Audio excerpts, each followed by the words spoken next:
We know we are being taken from. We also know, most of the time, we do not mind. I have felt both of these things in the same hour, and for years I assumed the feeling was ordinary. It is not ordinary. It is just common, which is different. A thing can be happening to everyone and still be a slow disaster. A thing can feel like the weather and still be something someone built. I want to talk to you for a while about what is being taken, not about what to do.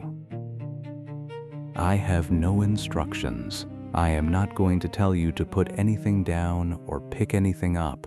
I am going to try to describe something I feel and that I think you feel too, in language specific enough that you can recognize it or set it down. Your attention is a form of love, and yours has been spent without you noticing. That is the thing the rest of this is circling. What the boredom was for. So let me tell you what I think is actually happening. The first thing that went is boredom. Not the feeling of being stuck somewhere you do not want to be. That still exists. I mean the other kind, the older kind, the kind where you have nothing to do and nothing coming, and for a minute nothing is happening inside you either, and you are just there with your own weight, looking at a wall or a tree or nothing. That kind of boredom is gone. We did not lose it. We traded it. People used to stand in a line with nothing in their hands and nothing happening inside them and not suffer from it. People used to wait for other people in rooms with their thoughts, and the thoughts were allowed to wander without being fed. I can still remember what that felt like, barely. The memory has the quality of a room I used to live in and now only walk past. Here is the thing that got buried with the old boredom. Boredom was the ground where attention came back. You would be bored, and after a while, inside the boredom, something would rise. A question you had been avoiding, a memory you had not asked for, a sentence for something you had felt for months without being able to say. That rising needs room. It needs a floor of nothing to come up from. When the nothing is gone, you do not lose time. You lose the rising. There is an image I keep returning to. A rose needs time to release its scent. You have to be near it, and it has to be near you, and the time between those two facts has to be long enough for something slow to happen in the air between. A rose in a hurry does not smell of anything.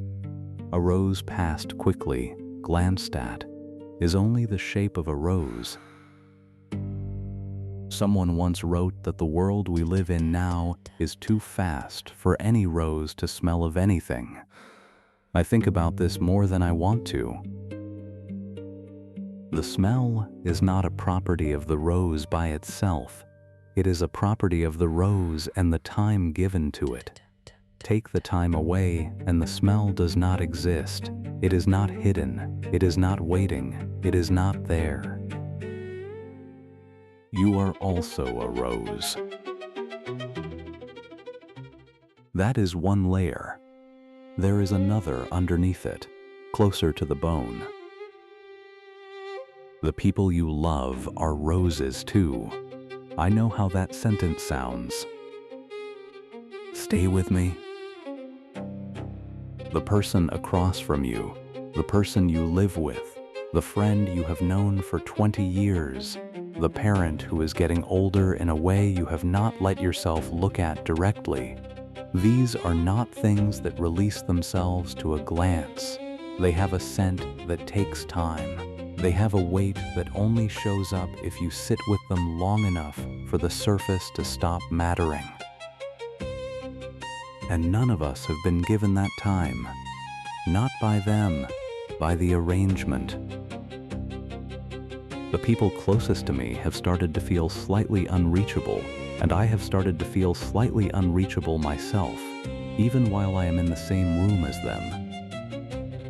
There is a thinness to the air between people now, a scentlessness.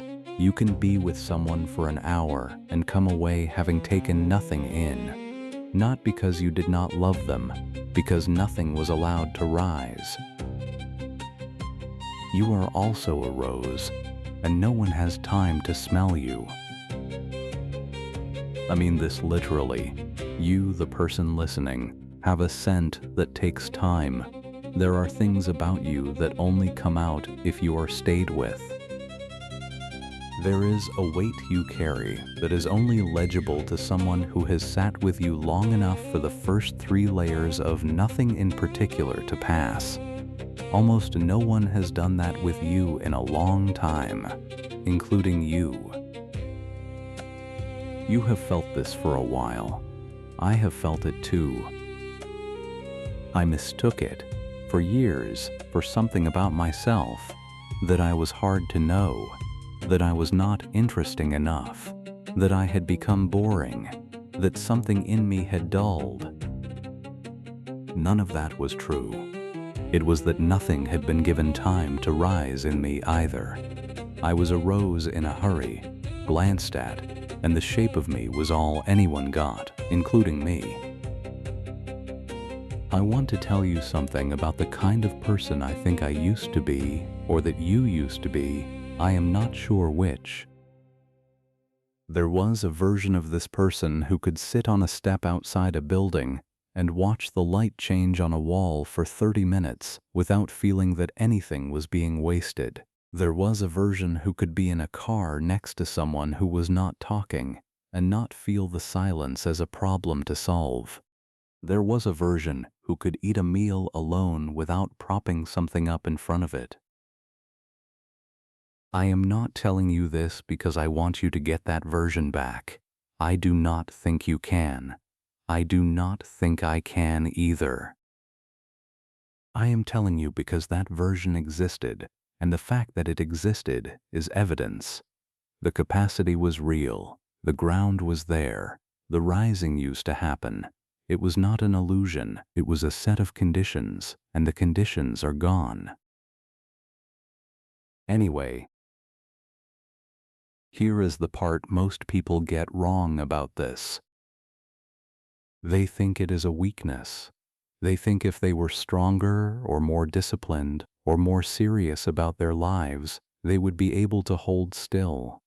They blame themselves for the restlessness. They take the inability to stay as a moral fact about who they are.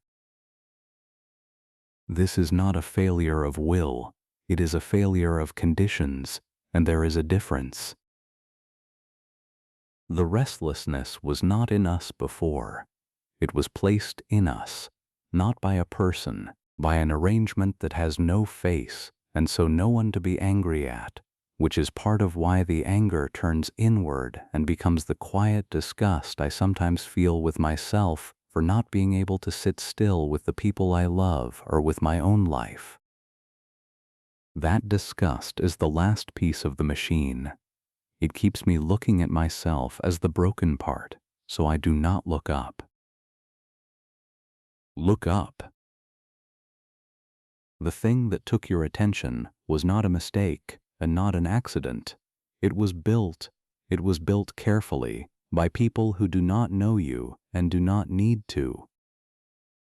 It does not care whether you are a good person. It does not care whether you are trying. It was built to take from anyone who came near it, and you came near it, and it took from you the same way it takes from everyone. And the fact that it is taking from everyone is not a comfort, it is the shape of the problem. There is no private solution to a thing this size. You cannot discipline your way out of a condition. You can only see it clearly, which is a small thing, but it is not nothing. What I want you to hear, if you hear one thing, is that the love you have been failing to give is not missing because you stopped loving. It is missing because love needs time to release itself, the way a scent does, and the time has been taken. You have been asked to love at a speed at which love does not work. You have been asked to stay with people at a speed at which staying is not possible, and when you could not do it, you were handed the bill. A rose, still. That is the only image I have. I do not know how to say this without it sounding like a lesson, which is the last thing it is. I have also been taken from, and most of the time, like you, I do not mind, and that is what I wanted to tell you.